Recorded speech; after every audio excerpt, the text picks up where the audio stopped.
Assalamualaikum semua, selamat sejahtera. Okey. So hari ini untuk pendidikan jasmani tahun 6, kita akan belajar tentang unit 1, Gimnas Idola, hambur beraksi. Okey, hambur beraksi Okey, actually kamu akan lakukannya secara di sekolah lah bersama-sama saya, tapi disebabkan PKP, so cikgu tunjukkan video macam manakah cara melakukan pergerakan hambur. Okey. Di akhir pembelajaran hari ini kamu akan dapat menghambur, membuat layangan, mendarat dan dengan kedua-dua belah kaki. Okey, menghambur, membuat layangan dan mendarat dengan kedua belah kaki, dan dapat menerangkan penghasilan daya lonjakan bagi melakukan hambur dan layangan di udara. Okey, hambur beraksi ni, sepatutnya kamu kena lakukan dengan aksi sebenarnya, tapi disebabkan kekangan tempat, so saya tak dapat nak tunjukkan hambur beraksi, tapi saya akan tunjukkan kamu pergerakan hambur lah. Hambur ni bermaksud lompat sebenarnya. Lompat dia ada hambur tangan, ada hambur Arab, ada yang kamu belajar ni hari ni adalah hambur lah, sekadar hambur. Hambur ni sebenarnya melompat dari titik A kepada titik B, dari satu tempat ke satu tempat yang lain. Okey, itu maksudnya hambur. Okey. Hambur tanpa papan anjal. Ini adalah videonya, sila kamu boleh tengok dulu.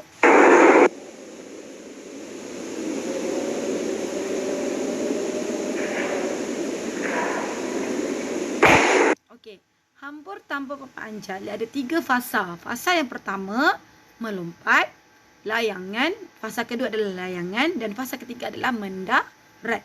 Okey, kalau kamu dapat lihat di dalam video, untuk mendapatkan lebih projection ataupun lebih momentum, hayunkan tangan untuk mendapatkan lebih kuasa. Okey, so bila kamu hayunkan kedua belah tangan kamu ke depan dan ke belakang, kamu akan dapat lebih momentum untuk melompat lebih jauh. Okey, fasa kedua itu adalah fasa layangan. Sebab tu cikgu buat dalam bentuk slow motion supaya kamu dapat lebih jelas macam manakah dan apakah fasa kedua tu. Kalau saya tak buat slow motion, kamu tak nampak nampak tu. Okey, fasa kedua layangan dan mendarat. Okey, mendarat, jika kamu dapat lihat mendarat, dia berhenti kat situ, pastikan lutut kamu dibengkokkan ataupun lutut fleksi untuk mengelakkan daripada kecederaan. Okey. Dan apa yang kamu akan lakukan sebenarnya dalam di sekolah, sepatutnya kita akan melakukan menghambur menggunakan papan anjal ataupun trampolin. Okey, memandangkan kamu semua berada di rumah. Okey, ansur maju yang pertama untuk melakukan hambur menggunakan trampolin ataupun papan anjal. Ansur maju tu maknanya step pertama lah. Step pertama, kita buat step by step supaya kamu tidak tak terus-terus buatlah, kita tak nak membahayakan diri kamu. So kita belajar satu persatu dulu.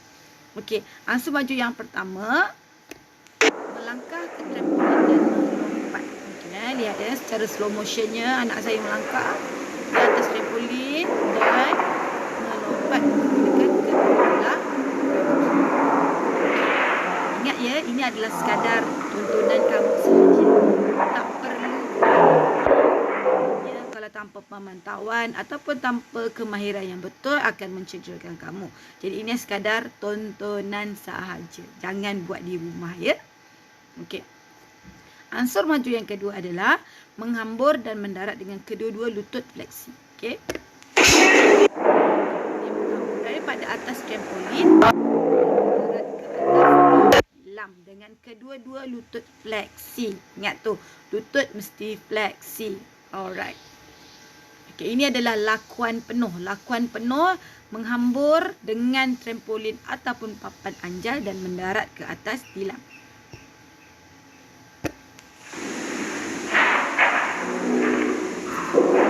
Fasa 2 ada 4 fasa. Fasa yang pertama, larian penujuan ataupun larian landas. Okey, larian landas menuju ke arah trampolin, itu adalah fasa 1. Fasa 2, hambur iaitu melompat dari dua kaki, layangan dan fasa. Tadi masa hambur tanpa papan anjal, kita hanya ada 3 fasa, iaitu hambur ataupun melompat, layangan dan mendarat. Untuk hambur dengan trampolin atau papan anjal, kamu perlu ada satu fasa yang pertama di hadapan iaitu larian landas ataupun larian penujuan. Okey, kemudian lompatan ataupun hambur, layangan dan mendarat. Okey, mendarat semua sama. Mendarat pastikan lutut kamu fleksi. Okey. Ketika melakukan pergerakan hambur ataupun kemahiran hambur, ada beberapa faktor keselamatan yang kamu perlu titik beratkan. Okey, sebab tu cikgu cakap itu adalah untuk tontonan kamu saja, jangan buat di rumah, terutamanya yang melibatkan trampolin tadilah. Okey, kerana faktor-faktor keselamatan ni perlu ada. Yang pertamanya, ruang kena luas. Pastikan ruang yang kamu lakukan itu adalah luas, cukup luas. Tidak ada peralatan lain ataupun meja ataupun almari, katil ke untuk mengelakkan daripada berlanggar pula dengan benda-benda tersebut dalam menyebabkan kecederaan.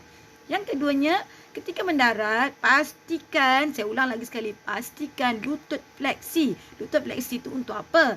Untuk elakkan daripada kecederaan lutut kamu. Okey? So, pastikan kamu bengkokkan kedua-dua lutut ketika mendarat. Kita nak serap daya supaya tidak berlaku impact kepada kepada tulang kamu lah dekat lutut kamu tu. Okey, yang ketiganya, tilam yang tebal. Tilam yang tebal sama juga untuk mengelakkan daripada kamu tercedera. Okey, kalau kamu saya tak mau nanti kamu tak ada tilam yang tebal, kamu akan terhentak bahagian kaki kamu ataupun kalau kamu terjatuh, sekurang-kurangnya ada tilam untuk support kamu. Okey, yang ketiga ni penting, yang keempat ni penting. Yang keempat ni sangat-sangat penting, kena ada pemantauan. Sebaik-baiknya pemantauan guru. Tapi guru tidak ada di rumah, pemantauan ibu bapa sangat-sangatlah penting. Tapi jikalau ibu bapa kamu tidak mempunyai kemahiran, tak perlu buat. Jangan buat. Okey? Yang kelima, pakaian yang sesuai. Jika dah ada pemantauan, dah ada kawasan yang luas, dah ada tilam yang tebal, pemakaian yang sesuai sangat-sangatlah penting. Terutamanya pemakaian seluar dan baju t-shirt yang sesuai. Jangan pula pakai baju kelawar pula buat je. Boleh membahayakan kamu juga. Dan yang terakhir, jika menggunakan peralatan lompatan ataupun papan anjal ataupun trampolin, pastikan peralatan tersebut berada dalam keadaan yang baik. Okey, itu saja untuk hari ini. Okey, bagi anak murid Cikgu Nadia, tugasan kamu adalah untuk menghantar video ini, hambur tanpa papan anjal. Itu sahaja. Pastikan kamu tonton sekali lagi hambur tanpa papan anjal ini, rekodkan dan hantar kepada Telegram saya. Okey, itu saja. Assalamualaikum.